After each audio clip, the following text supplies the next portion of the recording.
And it just became diseased or just died? It was 5 feet in diameter, was right square straight across the top of the stump. Can you imagine that? What kind of tree? Pecan tree was 155 years old. He counted 155 rings. Are you sure he counted all the rings? I think so. Counted them carefully. Oh, the first time I was down there, we were underneath a 100-foot limb, and it was straight out 100 feet. And you broke it with your head. No, I didn't. Oh, You were there too. yeah, I know. You did. Those things were enormous. My God, trees. Do you think I scratched up or something? Was that tree in that same bunch of the other trees? Of the, It was on the edge. It was on the edge of the pecan grove, and water had washed down the hill, brought mud, and built up on top of the roots. There was about 2 feet of buildup there, and that was too much for the tree to stand. Couldn't get enough air, so forth, through the mud to feed the tree. How many pecan trees or acres of pecans do you have? Well, I had 20 acres of budded pecan trees. Now, those are new? Those are new. New ones, okay. And then there's about 12, 14 acres of native trees left.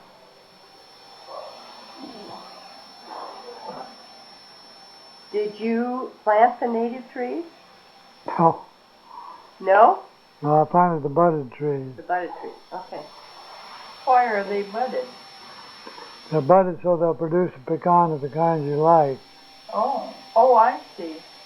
They're the native, but the other budded on. We plant some nuts in the ground, and when they come up with a single stem, Yeah.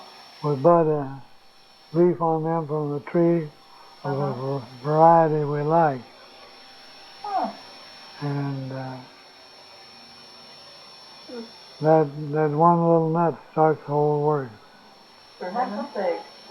Do you know approximately how old the native pecans are? Well, this one I cut was one of the older ones. About 155 years. Yeah. That's a good age for... But you have no record of when the others were planted? Well, the others, you're referring to the original pecans. The original are the natives, the one, like the one we cut down. And like I say, it was 155 years old. Right. Those others must be at least 100 years old. Most of the big trees around there were 100 or more. Boy, those are enormous. You know, they're way high. Trees and leave it there. Two huge Yeah. Oh, we saw more than that. We saw the grove. So how many are in the grove? How many pecan trees altogether? Well, I don't know exactly. We've had to thin out the budded trees. We planted them originally 35 feet apart each way. But they grow, so. But they grow up to where the branches interlock. We took out every other row pretty much all the way through. Then we had to come back and take every other one out of the other row. So. Well, how many tons of pecans do you get per acre? Or is that, how do you measure it? Well, measured in pounds, it's hard to say. I've forgotten. Well, how many to a tree? If you get 500 pounds of budded pecans, you're doing pretty good. Per tree? Per tree. 500 pounds.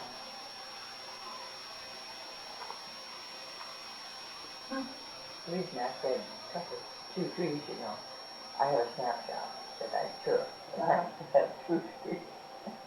But there's a big orchard of them.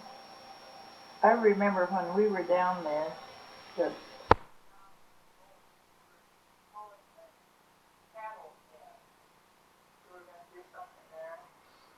it was about time for him to come in, and John walked up to the fence, and those cows looked at him, and they made a wide detour. Really? Why? Yeah. They weren't going to have anything to do with him.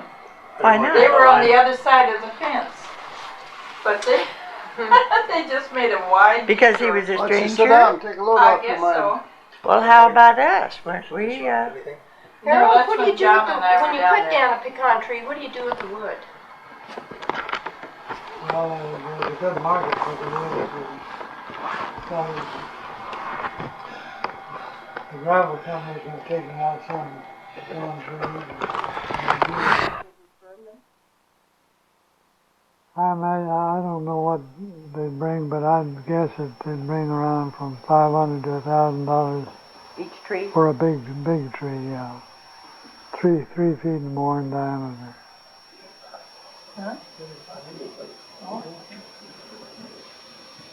Nice wood in the gun. Beautiful wood. They make furniture with that? They do. Make furniture. That's all. But it seems like it would be rather narrow board. Well, he said that they don't. The trunks are 3 feet in diameter or more. Yeah, 3 feet in diameter, so it'd be Oh. pretty good size. What year did you go down to Mexico to do the mining? That was in 1934. Who all went down with you? Jess, my brother Jess, Yeah. and we crossed over into Old Mexico on August 4th. We got there August 2nd and had to wait 2 days to get our papers through the process.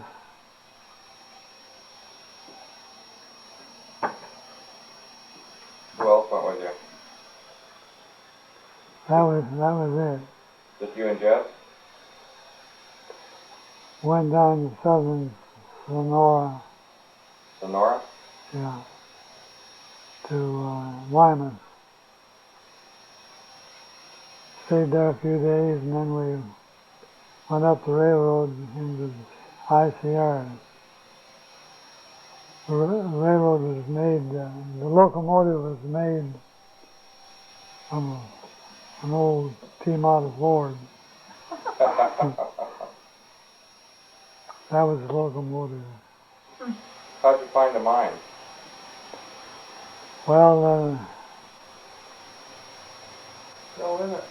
they were already found by a fellow that was our partner in the business. He'd been living down there for several years. Mm-hmm.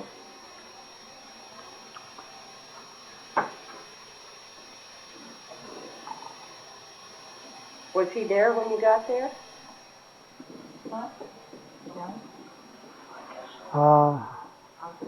don't think he was. I don't remember him. But we went to the end of the railroad and then we took 6 days traveling to get up back into the mountains where our property was. You use horses and mules? Horses. Horses?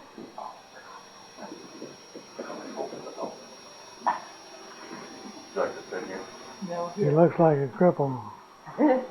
He's down too low. Harold, tell them about the time that the mule or whatever transportation you had kind of slid off the side of the road, or was that with Jeff? It was Pack a, horse, wasn't it? Or a pack mule? No, it was my saddle horse. A young horse. Was 2.5 years old. And it took us a full day through the mountains to get to the store. Uh-huh. And we stopped overnight, came back the next day. Uh-huh. And the roads there were just a trail on the side of a cliff quite often. And that's what happened with this horse. He stepped on some soapstone. It was slick. Mm-hmm. And he just skidded right off over the edge. Oh dear. And this was a sheer fall of several hundred feet down, and the same thing above. Sloped back a little, but not much. And Was he a pack horse? it was my saddle horse. I was riding him. Oh, what happened to you? I stepped off the horse and jumped out in front of him and braced my feet against a rock, pulled on the reins, held him there with his hoofs and his chin over the edge of the cliff. Oh my God. And I finally pulled him back. He was scratching and scrambling. I pulled him back and left him so that he could climb up. I kept the reins tight. Oh, so he didn't go all the way down. You saved him. He just went far enough, as far as he could go, and still hang on. Wow. Incredible story. Yeah. But there was a square edge, or he couldn't have done that. Yeah. So you pulled him back up over. Strong Ben. What amazed me was that he wasn't really badly scared Ah, after I got him out. really? He didn't spook at all after that. I led him about 50 feet, and then I got up on him again and just rode off. Incredible horse. Yeah. What was it, quarter horse? No, it wasn't a quarter horse, but looked something like one.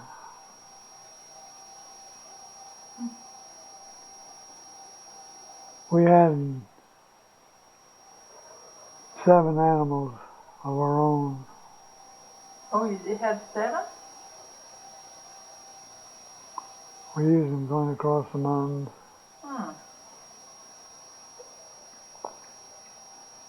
How many of you were up there then? Just the 2 of you? Just the 2 of us for quite a while. Then the 3rd man came up. He didn't stay around there much. Did you take a lot? What was it? Mostly silver?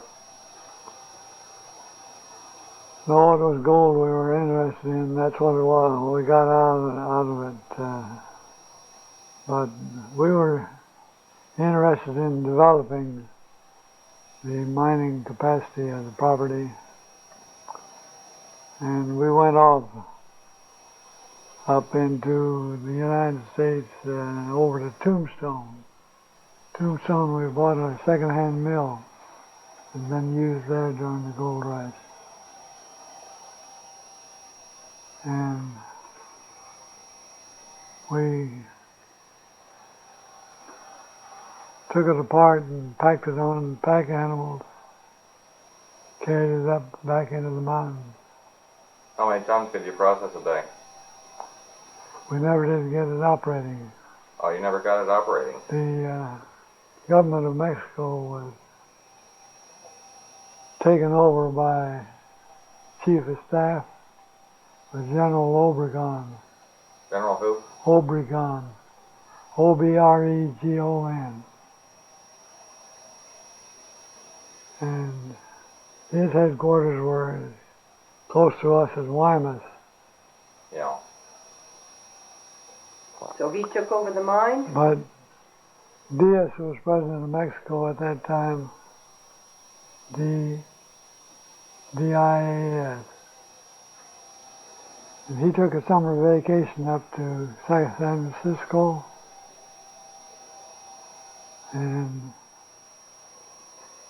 Obregon sent a man up there to tell him, says, if you come back, we'll hang you to the nearest tree. So far as I know, Obregon, never heard any more of him. And Well, did the government nationalize the mine or something? I mean Diaz. We Yeah. heard no more of him. They nationalized practically everything in Mexico. What year was that? 35.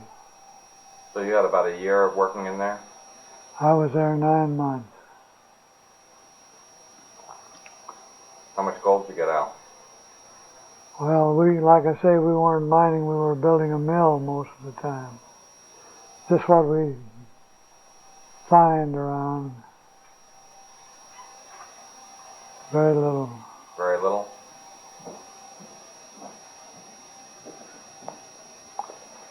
This, we had a Greek cook there, and he had been a cook in Alaska. He was a really good cook. He was your cook in Alaska? No, he had been a cook in the Alaska Gold Rush. Uh-huh. Were you up in Alaska in that? Didn't get to Alaska, Oh, okay. but he could sure make good sourdough bread. I'll bet he did. No women? The third man had a wife, and he finally brought her up there. And it wasn't a very good idea. He had a little son, about a year old. Mm-hmm. That'd be kind of a tough trip for her. We had built a good and beautiful house. The Mexicans called it a palace. And of course there wasn't any lumber up there. There was plenty of big trees, big fir trees. We hired some Mexicans to come and saw down a big tree and saw it up into boards to make the building with.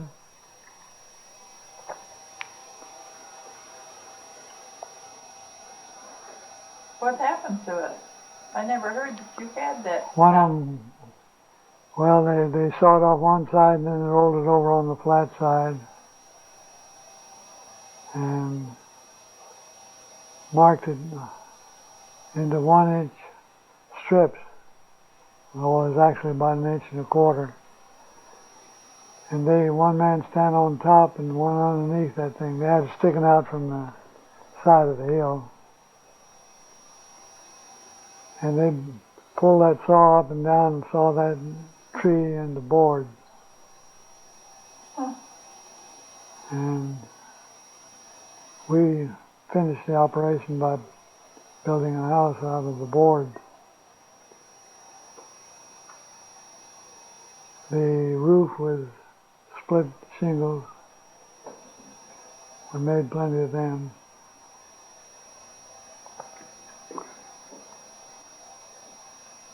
I thought you just camped down there. I didn't know you had a house. Well, we didn't have until we built one. Started out. Jess didn't stay there very long.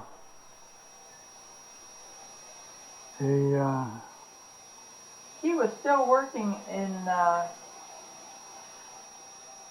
Mississippi, Alabama, wasn't he? No, it's South Dakota. Well, then, no, that wasn't. That he was working at the park, head of the park department there below Memphis. Well, he quit that to come down into Mexico, and I don't know what he did.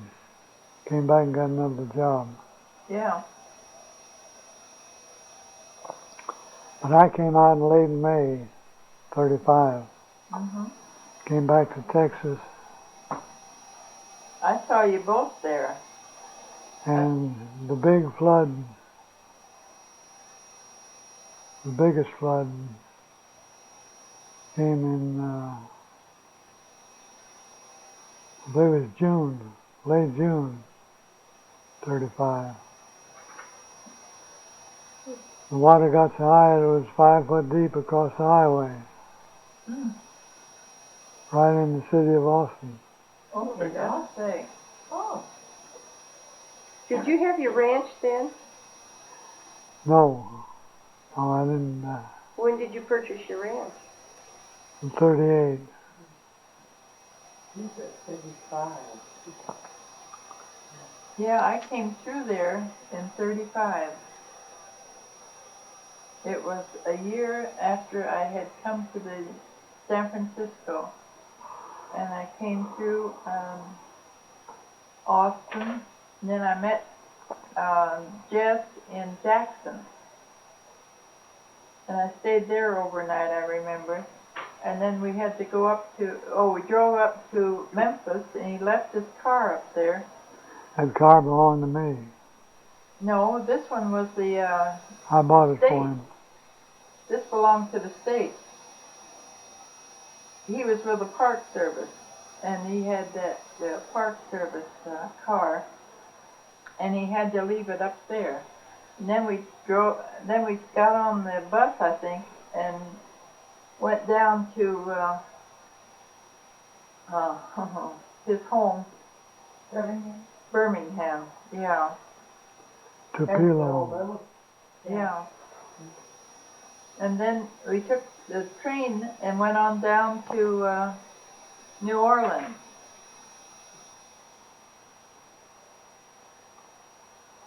Are you doing mining now? Not really. I have mining interests, but Whereabouts? they're in Silver City, New Mexico. New Mexico? Yeah. What's happening with that? Well, I really don't know how much they're doing. They're trying to get set up with a mill there. I also have some mining interests out of Las Vegas, New Mexico. But there's very little activity in mining. Yeah. Why? Oh, it's a combination of politics and money problems. There's no big, fast money in mining. Dick, we're going to have to go. A deer for a man who was his guides, and one of them was getting married, and he asked Harold to shoot him a deer for his father-in-law.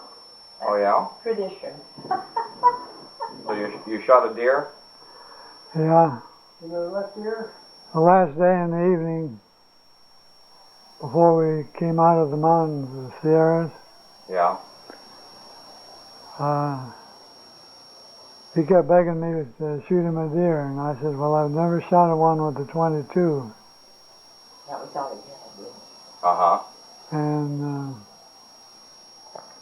but he finally prevailed on me to try it. So three buck deer crossed the trail below us, came up on my right side. Two of them ran off, and one of them stood looking at his broadside over there.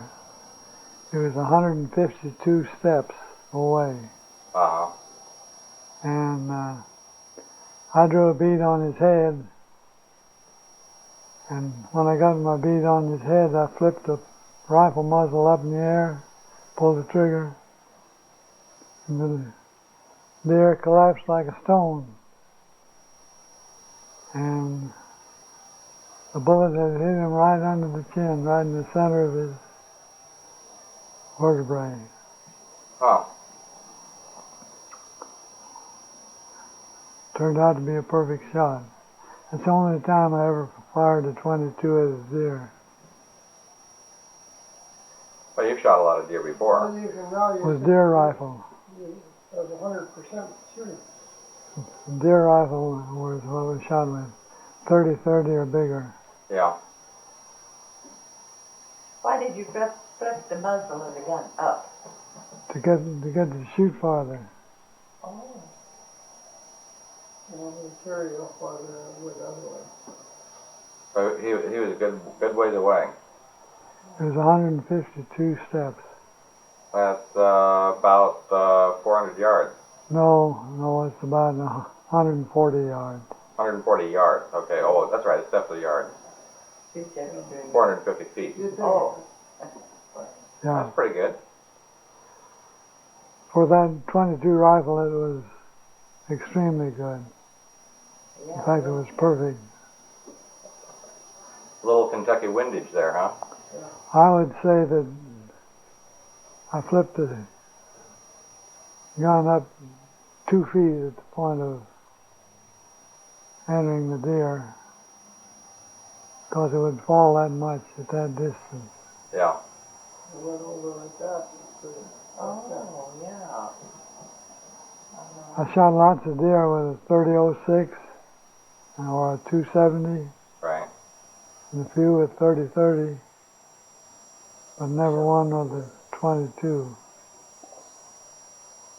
because there's too many of them are injured that way and run off and die somewhere. You never get them. Yeah. Is that why you went for the headshot? That's why I went for the headshot. Sure. And the Mexicans had a very happy traditional wedding with the deer, huh? Like the Greeks do with a goat, or a sheep, lamb, I should say. I remember coming down out of the mountains from Madero. This deer was killed in Madero area, and in the hills above Madero. Yeah. But after I left my guide and took the train into El Paso,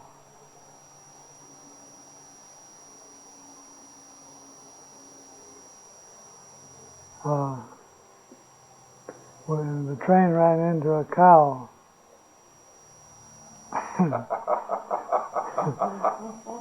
scattered that cow down the road for 100 feet. How is it that you left Oregon? Left Oregon, there wasn't any work in Oregon. What year was that? I was in 25. So January 26th, I took my next younger brother to Ralph, Right. and I had bought a new T-model Ford, and we went down to Florida, Daytona Beach, Mm-hmm. and it took us most of a week to get down there in the car.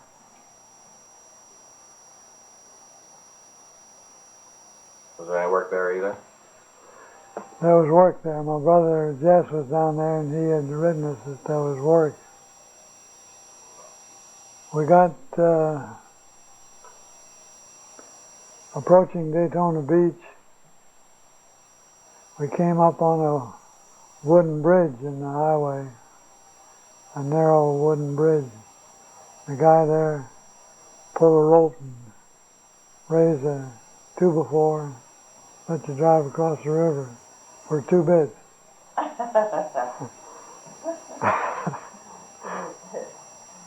And we got up to him and found there was 2 bits. We went searching through our pockets for money. We had 23 cents Between you. between us. We were just about, I'm guessing, 10 miles from our destination. Uh-huh. And this bridge man looked at us. He says, "Are you sure that's all you got?" We convinced him that it was all we had. They let you cross. So he said, well, you just keep it and go on across. Oh, yes, keep it. He didn't take it out. So we arrived in Daytona Beach with 23 cents. Not that. I never heard that one. We got in Daytona Beach is where Jess was, Yeah. and everything was all right. He had a few dollars. Yeah. I bet you had a good square meal for the first time in a day or two, huh? We were living on 10 cents a day for the last 4 or 5 days. Oh my word! That's what we were eating, 10 cents each a day. What could you buy for 10 cents even in those days? Well, you could buy a loaf of bread, or you could buy a half a dozen cinnamon rolls.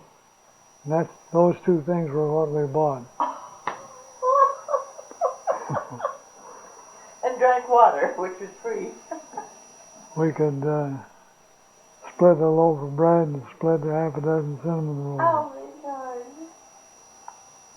What was Dad doing, Arthur doing these days? In those days, Yeah. Still in school. he was still in school, I guess. Because in 26, or what's that, 25? We started out, the whole thing was in January 26th. January 26. Well, was he still in college? Yeah. Then? Yeah. I think he was. 26. What year were you born? 1903, August. 3. In August? August Let's 9th, see. On August 9th. a 1903. week from tomorrow, I'll be 86. Just a kid. Just a kid, huh? That's Week right. from tomorrow. Hey, day after tomorrow's your dad's birthday. That's right. Friday is my dad's birthday. I gotta get a card off to him. Gee. Whew. Let's see, is he 5 or 4 years old? What? Different? He must be 4 years. 1908. 1908. 5 years. 5 years. Oh, 5 years. 1908. August, One year behind me. August 4th, 1908, year August 9, 1903. Ralph is April 26, 1905. How many brothers and sisters did Ernie have, your dad? Well, he had 6 of each were born. 12. 12 in all were born. Mm-hmm. Vera was the oldest. She died first. How long ago did she die? About 15? 58. 58. Uh-huh. Ooh, 31 years ago. Yeah. In August or September 58. Dad died then the following year, 59. The age of 87, I think. He died 30 years ago. Well, let's see, what did I say? That's right. Yeah, exactly. What month was it? Oh, what was that? I don't remember. It's not important. Well, I've got it written down here. Mother had died in 1944. 45. What was it like growing up with all these sisters? We fought it out pretty good. You fought it out pretty good? Yeah. Well, they were all older than we were, so. Except Don. Don was right in the middle of 5 girls. So 2 girls, Don, 2 more girls. Or something like that, anyway. Got a family. Yeah. So, Grandma Millie was pretty busy. You spent all that time crocheting. Uh-huh.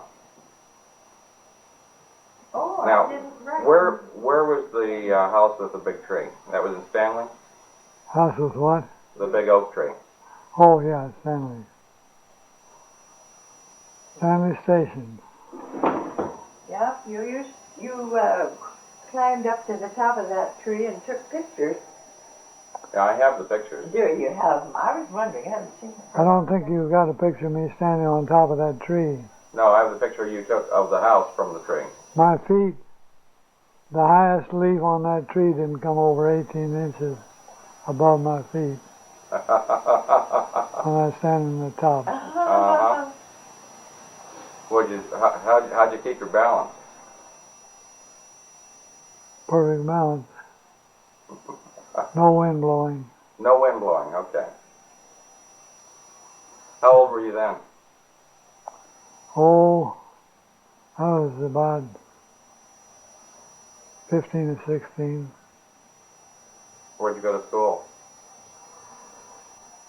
After graduating from Wichita High, where I was, Wichita Grade School. Wichita Grade School. Where's that? It's above Stanley Station. Station. That was a streetcar station near where our home was. Wichita was just the next station east. Here in Oregon. Oh, yeah. Yeah, okay. East of Stanley, just another quarter of a mile. Okay. And the Wichita School was on King Road. About a mile from our house, mile and a half. Not over a mile. About a mile. It seemed longer than that. We all walked to school, to and from all the time. No buses in those days. I told you about getting shot with a .22 rifle through the foot. No. How'd you do that? Well, Pete Ulrich was 10 years old when I was 9. We each had a bicycle and we rode down to the gravel pit. And we each had a .22 rifle. I gave 14 cents for mine, but That include the bullets? the general idea was to see how close you could shoot to the other fellow without hitting him. Oh, my God. And Crazy kid. so after considerable shooting, my foot slipped, then stuck down low, and Pete plunked a rifle bullet right through the center of my foot from side to side. And I says, Pete, you damn fool, you shot a hole in my foot. What'd Pete think of that? He says, oh no, he says, I didn't shoot close to you. But anyway, we left his bike there, and he helped me get home on my bike. And my dad pulled off my boot, and it only had one hole in it. Hole on the inside here. There's 2 holes in my foot. In other words, the bullet went all the way through my foot. But it didn't come out of the boot on the other side. And he must have lost it when he pulled my boot off. Yeah. You never did see it. So he says, well, we got to get that bullet out of there. He thought it bounced back in, see, because it didn't go through. He says, we got to get that bullet out of there, and he took out his knife with a long blade and run that knife right through my foot. All the way. He says, well, it isn't in there. It's not in there. That's a good one to quit. I didn't know that. So Mother took 2 slices of bread, put them on a plate, and poured milk over them. Saturated that 2 slices of bread. It was white bread, I remember. Oh, Yeah, homemade too. That's all we ever and had. she wrapped my foot up tight and pretty tight. And I suffered from that thing for 3 or 4 weeks. But I don't think I ever missed a day of school. How'd you get your boot on? I think I left the boot off. But anyway, I remember that. finally recovered as good as ever. That bread and milk sucked the poison out of the thing, healed up perfectly. How about that? I'd never heard of that. Oh, you didn't? The milk powder? No, Bread and milk?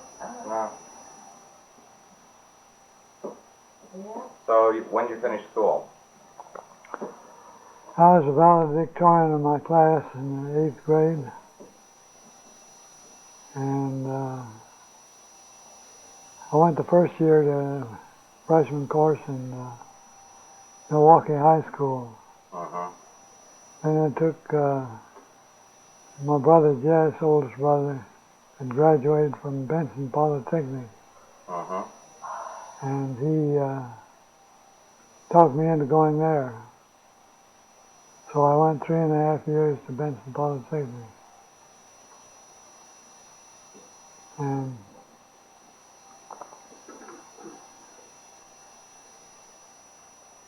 Now Jess went to MIT as well too, didn't he? he went to MIT, yeah. Did he graduate from there? He graduated from there. They had a contest, drawing contest at MIT nationwide. And MIT won both first and second places. And Jess was second place. And Drawing, you mean an architect? architecture, yeah. Uh-huh. So he went to the university. He had 4 offers from the university to teach. He went to South Dakota, Pierre, University of South Dakota. Hmm. Now, did you go to college? I went to college later a little bit, How much later? about 56.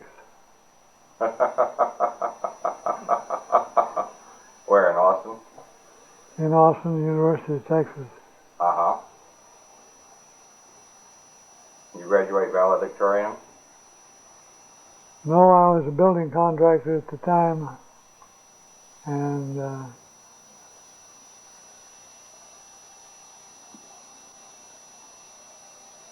I entered the fall season. No, I entered right after Christmas. I had an invention of laser beam I used, Uh-huh. which is still good in some ways. I remember that. And I went to University of Texas to see what they knew about laser beams. They didn't know much. Not in 56. It was too much for them. And so after about 3 months of school, I quit and went back to my construction business. Decided they didn't know anything about it. Actually, the one man that was supposed to know so much about it, laser use in there, he couldn't tell me anything that I didn't already know. And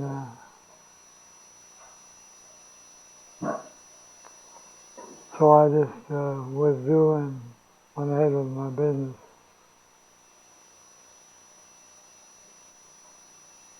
You get a patent on your invention? My college my math professor came down to the tennis center 4 times. He made 4 trips down there in over a month or so to beg me to come back to school after I dropped out, and I never would go back. But he convinced me that he was really serious. He did want me to come back and dig into the mathematics and stuff.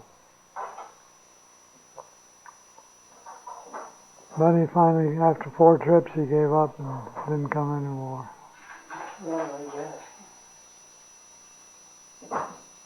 So what's going on now with the mining? That's where we stopped last time. You have interest in a couple mines, one in Reno and one in northern Nevada? Las Vegas. Uh-huh. There's very little doing there. I've got considerable mining interest in Silver City, New Mexico. Uh-huh.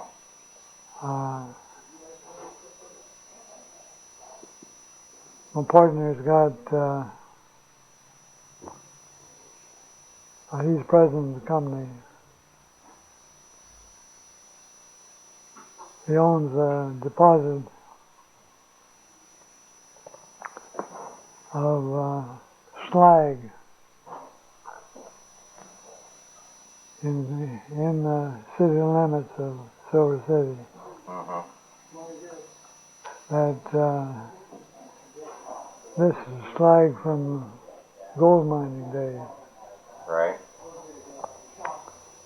And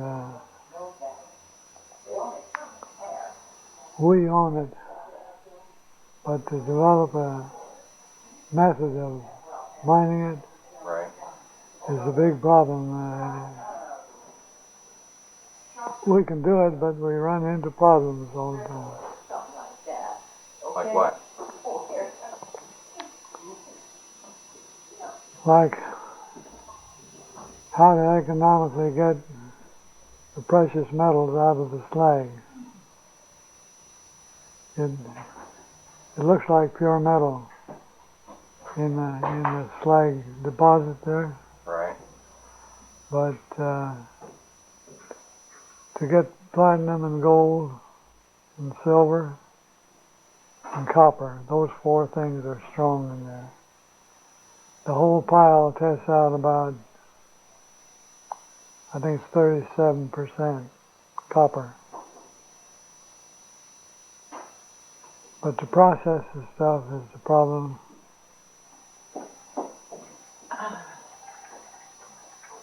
To do it economically is the problem. And I put in a lot of money. I don't want to say how much, but Let me get you you can just put this. it's up in the air. If we had a few more $1 million, well, we can. Give me one of those. I sure will. I didn't know whether you, you've been talking so much. Yeah.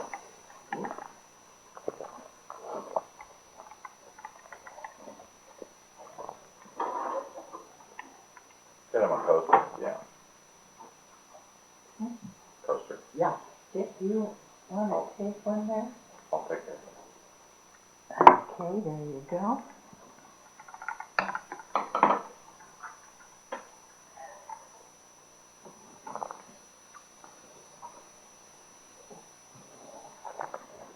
That's fine. So if you had a few more million, you think you could do it, huh? 1 more million. Who's got 1 more million? Oh, there's plenty of money around. I'll tell you, I put $147,000 into it. Yeah. myself, personally. But I'm not, really not as much interested in that as you are. What are you interested in? Well, I'm more interested in gravel mining. Gravel mining? Yeah, that's what I wanted you to ask. Potentially I've got millions in there. In fact, they ran some surveys of it and come up with the cheapest survey was several $million value of my part. Where? Of my part. In other words, that's at the rate of 50 cents a cubic yard for gravel. I have a contract that I get that much all the time. Even if they shut down, I get $25,000 a year out of the gravel pile. That's at the farm? Yeah. If they're not running, don't make any difference. So if they're running, you do real well. I run last year. I run $191,000 on just my 60%, 50 cents a yard gravel. That's incredible. Move. And last winter they bought 3 more acreages of gravel deposit that they'll run through my plant. I asked them about 3-4 months ago how long they expected to be there. And they said 10 years at least. And they've acquired some property since then. That's pretty good. So I know they're going to outlast me. How come you never married? Just moving around too much.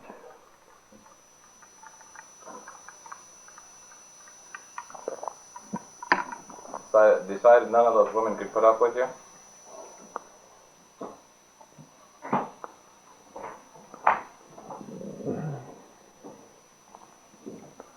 I just never did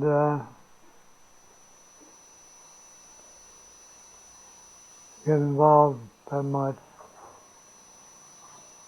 The right woman didn't come along. How about in high school? Well, I was a little young then to get married. Yeah, was there somebody special there? Not really.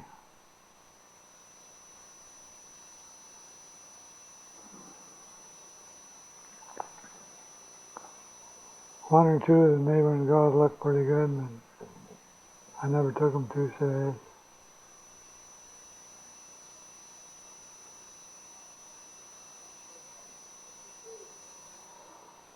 I was always interested in construction. I came back from the logging camps in the fall of 22.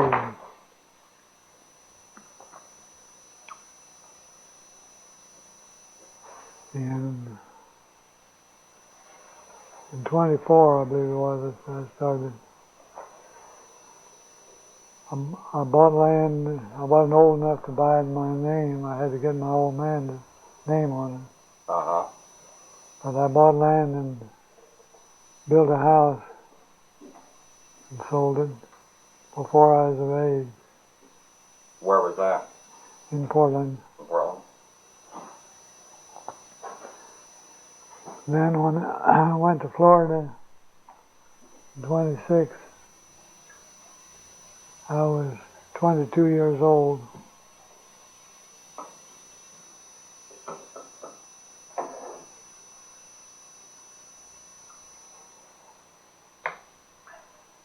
the superintendent of the company, the construction company, Uh-huh. they were building houses, a whole row of houses in Daytona Beach, Florida. When I asked for a job, he said, "Are you a carpenter?" I said, "Yes." He said, "Well," he says, "if you lied to me, I'll damn sure find it out." 2 weeks later, he made me foreman of the crew. That's And pretty good. I stayed there, we stayed there 6 months, left out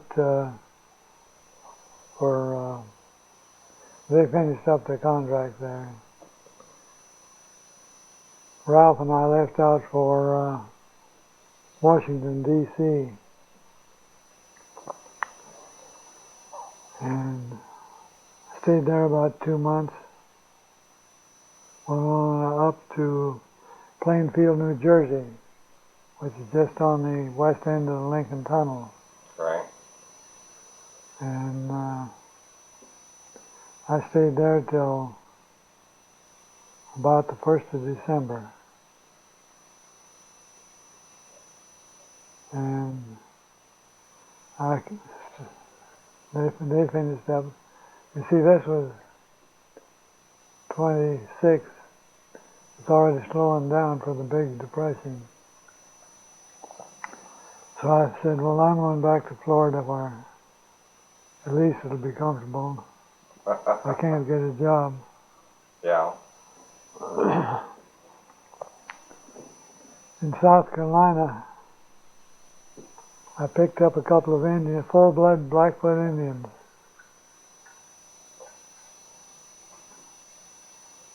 And I wanted to ride.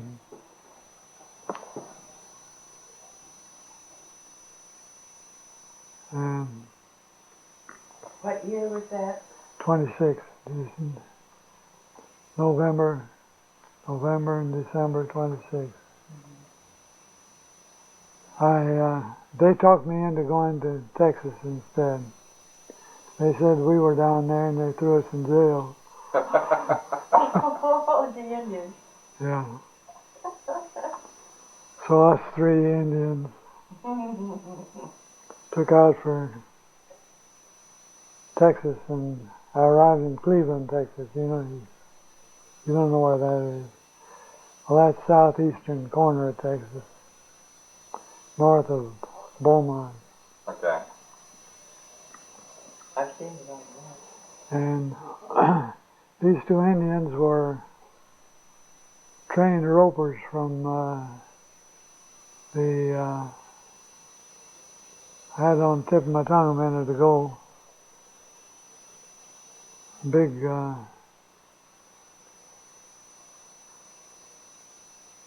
circus. stage show, Oh, Bill Cody's? something like that. Wild Bill Hickok. No, not them. But anyway, they were really trick ropers. One of them could handle a 60-foot rope. They could do all kinds of tricks with them for the show. So we worked about 5 or 6 weeks there on a rodeo. I rode buck and bronze. I was a pretty good rider. And I was never, I rode regularly, and I was never thrown except one time when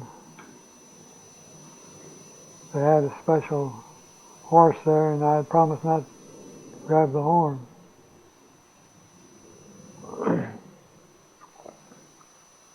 That horse threw me higher than this ridge pole up here.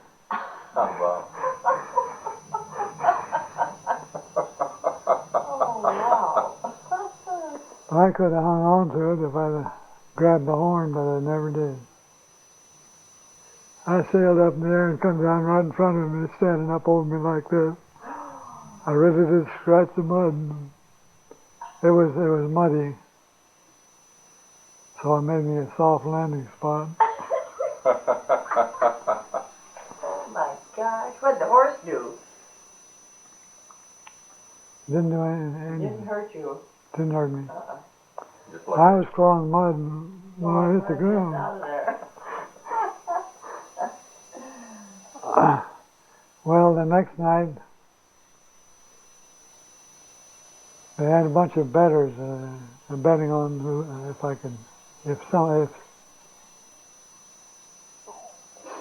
somebody else they thought could ride it.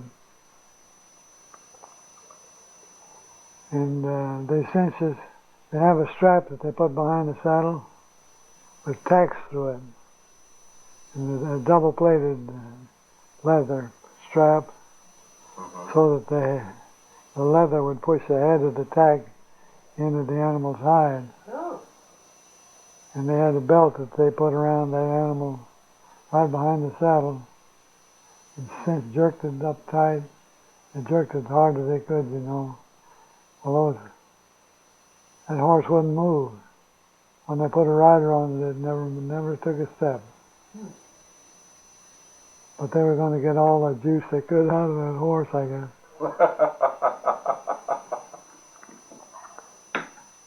But this was a rough and ready, really rough outfit, because most all of them were strangers, people that were dodging the law. And after 6 weeks, one of them run off, the other one came with me, The Indian. and we went through the oil fields.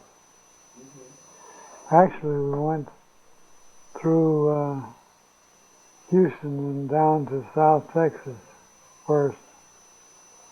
I worked on a bank building down there.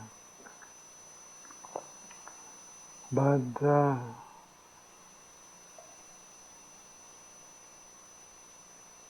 my Indian partner, he was an outlaw. He told me there's 7 different sheriffs looking for him. He didn't want to stay certain places. We got out of. We had quit the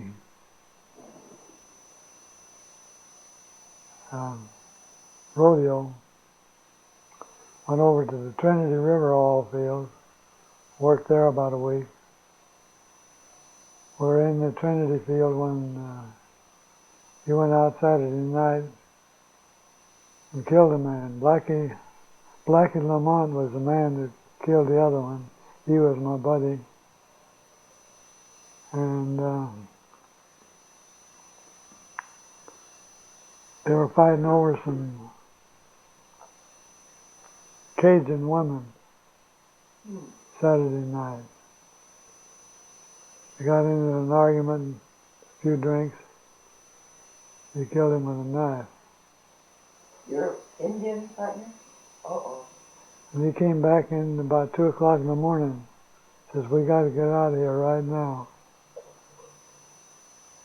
So we did. In 15 minutes we was on the way. Went on down to Beaumont and Port Arthur. Couldn't find anything there, so we came back around and went to South Texas. Like I said, I worked on that bank. One of my rodeo friends walked up to the camp. We were not living in the house. We were camping out under a shed. Oh. About 10 miles from where the rodeo was. And Buster Brown was the name of this fella. He was as pretty a figure as I ever saw on a man. He weighed about 190 pounds. He could ride anything that had his hair on him. But he walked up to our camp where we were residing. Says, I want to stay with you tonight. So he did. I rode in his rodeo. His father and two sons, the Brown Brothers Rodeo, they called it. Oh. I rode Bucking Bronx for him. And among others. And Was this Indian now, the fellow, the original one that came, that you knew? in South Carolina. Yeah. South Carolina. South Carolina. Same one. Same one. Mm-hmm. He stayed with me 3 or 4 months. Mm-hmm. And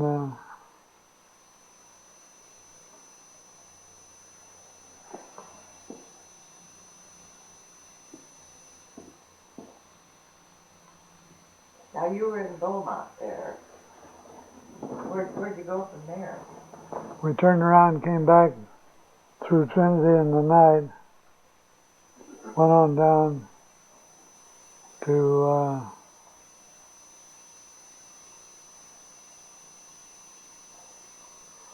they're down in the valley. I forget the name of the town. Worked there a month or two, and there was a really tough-looking sheriff's deputy there, Gomez. He was eyeing Blackie Lamont up and down the whole time. Lamont got nervous. He said, "We got to leave here." So I think I finished that job I had, and we went out to West Texas.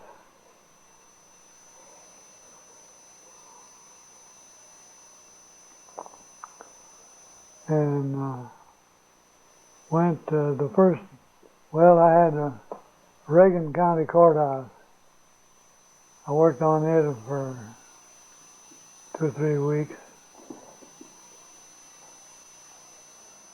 This was in oil country too, a little bit, edge of it. Went on down to McCamey. McCamey was an oil boom town, wide open. And the day we rode in there, there was only one board building in the town. That was a service station. It had 2 by 4 framed up and a roof, but it didn't have any siding on it. You could walk between them. No, but in the early, like in the mid-20s, it's still wild, kind of wild and rough and rugged, wasn't it, compared to what it is now? Yeah. Uh-huh. Sounds like it.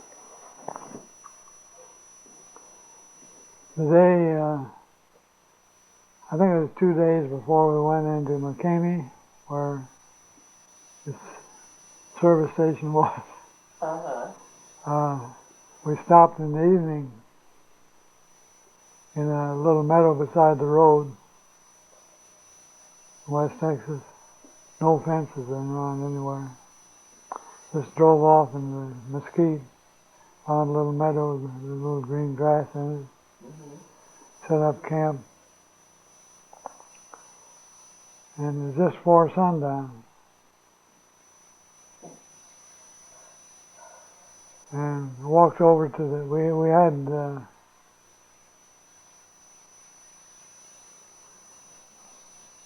foil sheets on the windows of the car. What do you call that stuff? Isinglass. Well, For windows? I guess so. That's what it used to be called. Yeah. Not foil. Well, we had taken the windows off and decided and piled them up over against the bush. Uh-huh. Blackie went back there and he got too close to it and he heard a rattle and he turned around. There's a big rattlesnake coiled up on top of these isinglass window shades. He says, "Bring the axe, bring the axe." Uh-oh. Oh, you didn't chop your windows. So I brought the axe and he was stirring around so much the snake took off across the pasture. He took off after it.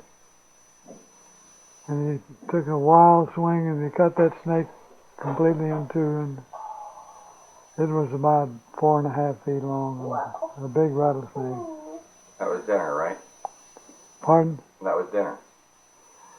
No, that wasn't dinner. No. He just wanted to kill the snake, huh? Boy, I'd have let him go. And the front end of that snake went on ahead of him, circled around fighting him.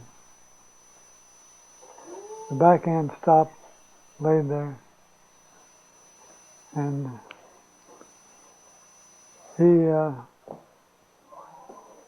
I brought him some paper. I think he asked me to bring him some paper, newspaper. He lit this newspaper and threw it on top of that snake. Snake ran out from under him, and I was kicking the paper off of the snake. He says, "Look out," he says, "can't you see they're trying to get together again?" No. And it was. And finally we killed the head of the snake and burned it, paper. And got relaxed, you know how nicely you get relaxed after something exciting like that. And I stooped down casually, pulled out my pocket knife, reached down and grabbed that snake's tail. I'm going to cut it off. And part of that thing exploded, and that the big end about out here, it come back like that and called it, hit me on the wrist. A hard blow, Oh, no. because I had a firm grip on the tail to cut it off. I was trying to cut it off. And my back end went up in the air about 3 or 4 feet. And that was just half of the snake. That wasn't the part with the head on it. No, this was the biggest part of the snake. The tail.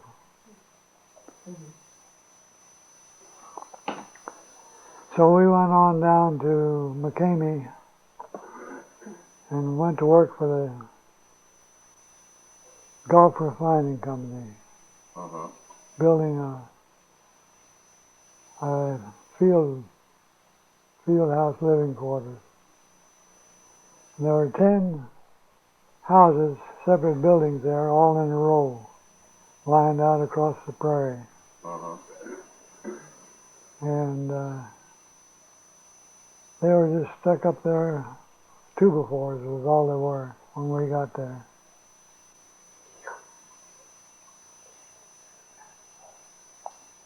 And so they got started to finishing them up, put siding on them. This was number 109 siding, they called it. It was just a 6-inch siding with 2 curves on it. You've seen them like that. Right. And he started me on one side of the first one, and 2 old men he put on the other side of the building. And when I finished out to my side of the house, this was the long wall of the house. These were octagon shape, oblong shape. I finished my side before the other 2 of them could get up to the windows. They were just about this high off the ground. So he put two good men he had on the other side of the next house. I beat them up pretty easy.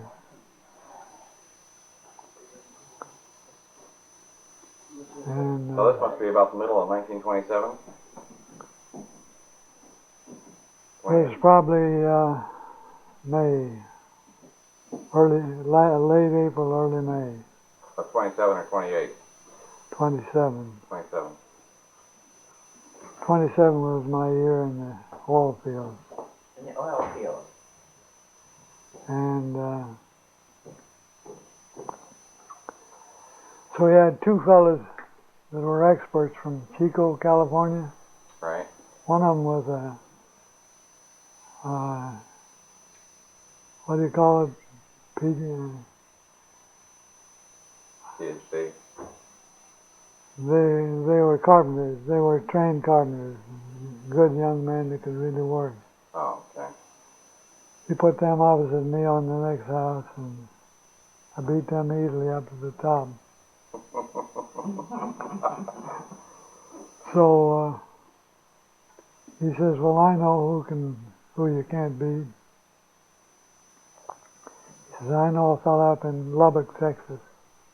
This is about 250 miles away." Right. And he says, "I'll get him down there and we'll see how good you do." Well, and we did some other work, and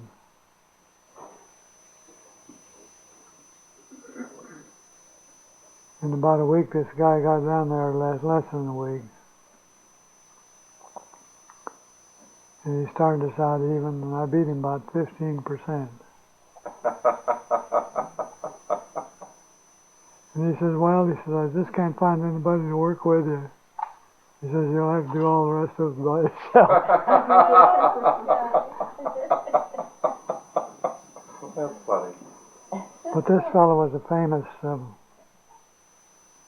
man with a company. When I got through and got ready, from there we were going up to Yellowstone Park. I'd been talking about going home through Yellowstone Park. Right. He begged me and offered me, he says, "I'll give you a job doing anything you want to and pay your own wages." But he couldn't, they need a spark plug like that sometimes in construction. I said, "No, I think I'm going home." So I went off and left him. In the meantime, let's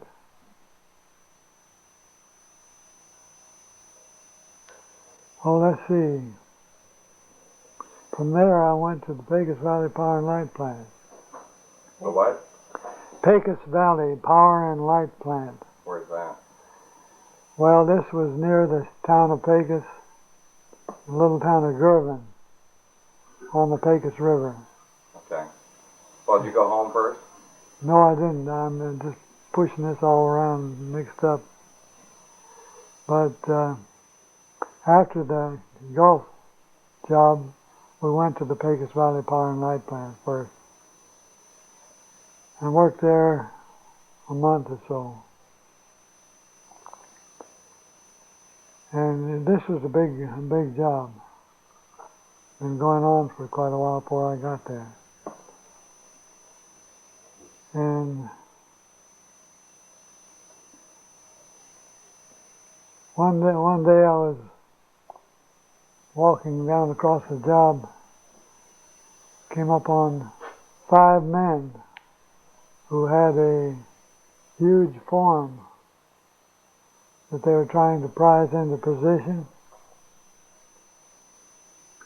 and they couldn't budget. They had, this was 5 grown men with like 2x4s that they were prizing with, all at the same time. They couldn't make it move. So I popped off. I said, "Don't you know what the trouble is?" I said, got too many men working there.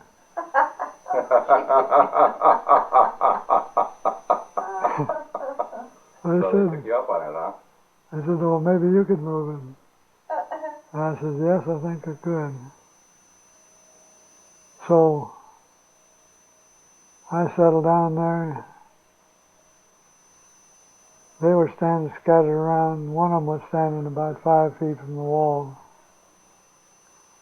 I said, would you please move back farther, please? And he jumped back. He said, oh, yeah, excuse me. And I set my brace, my prize lever good and solid, and gave a pull on it, didn't budge. So I settled down again and gave a harder pull, and didn't budge. So the third time I set my feet, put down, I opened the throttle wide open, slipped that thing right into position.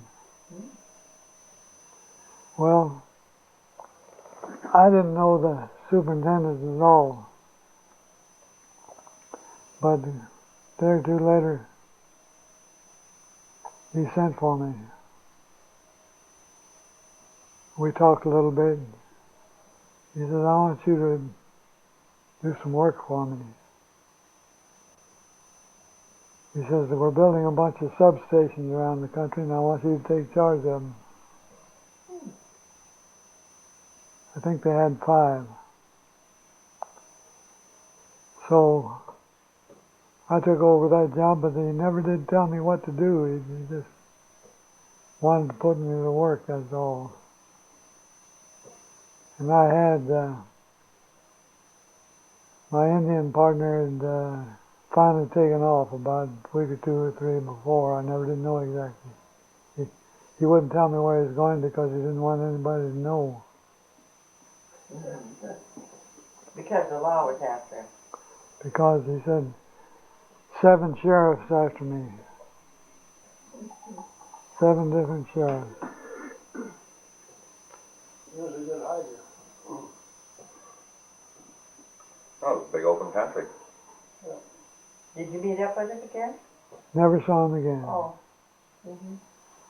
But I had an old man in his place. He says, I want to go up to Portland, Oregon with you. I've been talking about it. Mm-hmm. Actually, I come to find out later he had a daughter up there. Oh. His name was Frank Marshall. And he was a good inch taller than me, maybe 2 inches. And of course he was older, I was only 23. He was about 45. He says, I want to go up there with you. So he and I went out on this, worked this place together.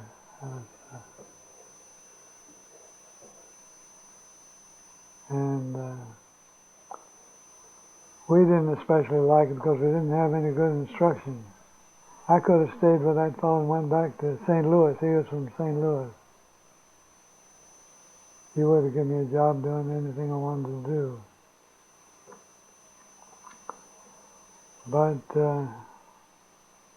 I went back there next January with Uncle Will. Mm-hmm. He was going east, and he rode with me back to Texas, West Texas. And that's where he left me. You came home. I came home through And Yellow. Uncle Will went back with you. Yeah. Uh-huh. I better not jump so far ahead. You came home through Yellowstone? Came home through Yellowstone and down through southern Idaho into Portland. Mm-hmm. And Ralph passed us while we were in Yellowstone. He started out behind us and he got a... I think he was thumbing rides. Yeah, he was. Mm-hmm. And we spent 2 or 3 days in Yellowstone, seeing Frank Maxwell, Marshall. And went back to Portland. There wasn't anything to do there. So that's when I went to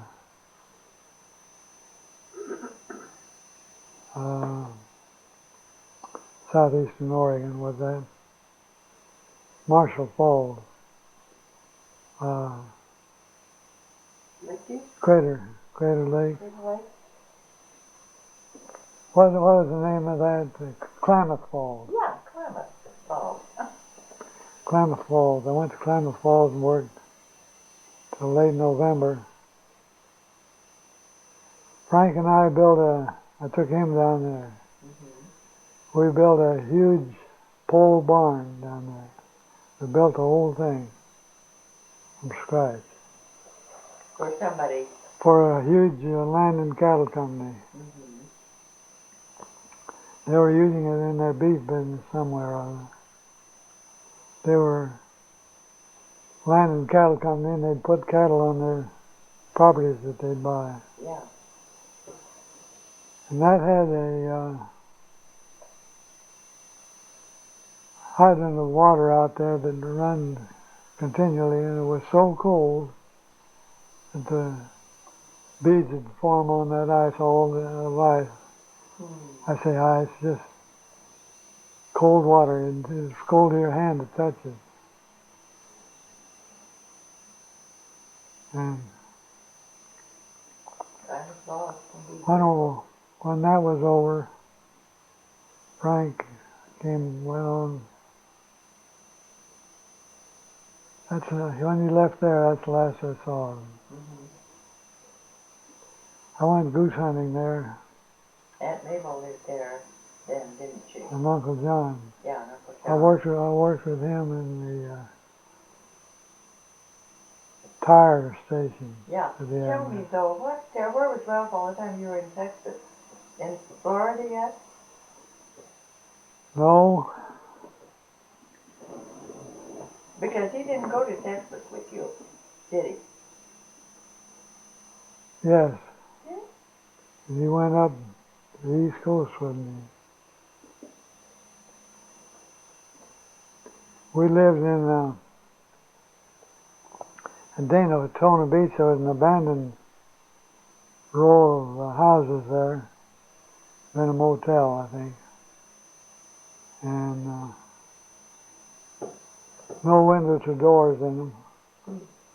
We camped in there. And behind these houses was like brush. Brush is so thick you could walk over the top of it and your feet wouldn't get closer than 2 feet down to the ground. Oh, yeah. And in that mat of brush, there were huge snakes. Ah, I was wondering. Now, if they were, Near there. one fella came through there one time in a T-model Ford, and he had a snake tied on the side of it, with its head over the front bumper and tail over the back bumper. And it was a rattlesnake. Wow. Biggest thing I ever heard of. And we had copperhead snakes there. I killed one, left it laying on the bank of the creek, Right. and told Jess about it. We went back there Right. after supper to look at it, Actually, and its mate was there with it. right. We stayed plumb away from that thing, I'll tell you. Yeah. I've had my share of copperheads, so You kill them? of course, Where? Virginia, Yeah, I'm sure they're there. down at the farm. We'd run into them all the time. I don't remember hearing about you being on a farm. I have a little place in the mountains there that I like to go to on weekends. I call it the farm, but it isn't. What acreage you got? About 80 acres. Oh, that's a farm. Well, it's mountain land. Yeah. I'm trying to sell it.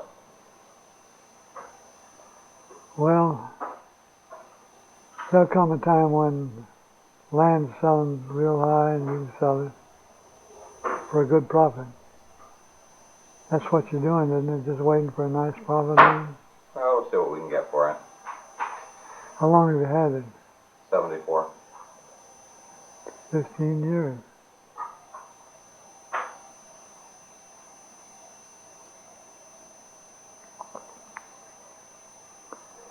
When I first went to California, I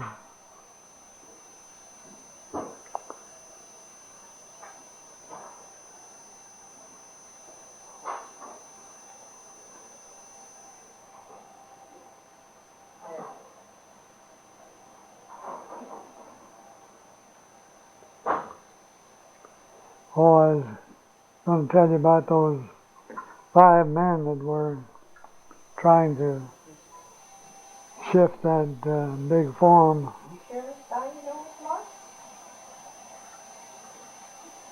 One of them was a kid about 18 years old, a drawn man's face, same as everybody else, but he didn't weigh much, about 140 pounds. There was nothing my size, good athletic fellow. There were 3 men there, about 185 pounds each. Were really strong construction men. Why they couldn't lift that, I don't know, except they just didn't get organized, see. But I'd convinced the superintendent anyway. You still playing any tennis? I still try to play Mondays, Thursdays, and Saturdays. Where do you play? In Austin? Austin, Caswell Tennis Center. I play doubles only. That's the kind I like. Don't have to run so much. That's Right. where he was when Rocio and I got there. Or Ray and I. Uh-huh. In 79. Never met since, but Still haven't figured out why you never had any time to get married. well, I can see. Well, I had the time, Too busy. Busy life. too busy, I guess. I've often regretted that occasionally I've regretted that I didn't marry. But I just never found the right woman, I guess. You've I been would- in the right place. I would have thought there in Austin, after you'd settled down there with a ranch, that they would have been all after you. There were. That's just the trouble. You couldn't catch him, you ran too fast. About 3 months ago, the foreman for the gravel company Uh-huh. and 2 of his superiors invited me to lunch. We all went down to Arky's Grill and had lunch. On the way back, this foreman, Joe Smith, he has 2 young daughters. One of them was 18, the other was 21. He says, you ought to get married. He says, you ought to marry one of my daughters. So he said, I'm good. Right, yeah. Wow. But I Why have, marry them if they're all going to chase after you and take care of you anyway, right? right. Maybe I should ask you, how many kids you got? Maybe I shouldn't ask them that. Is the gravel operation still going? I asked them about 3 or 4 months ago how long they expected to run there. They said, well, 10 years at least. Oh, my word. And I believe they will. I believe they'll be there 20 years from now.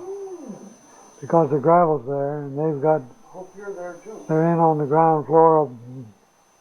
They bought I know of 5 big tracks of gravel that they bought that they haven't touched yet.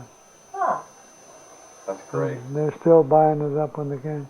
And they've got a long-term lease with me.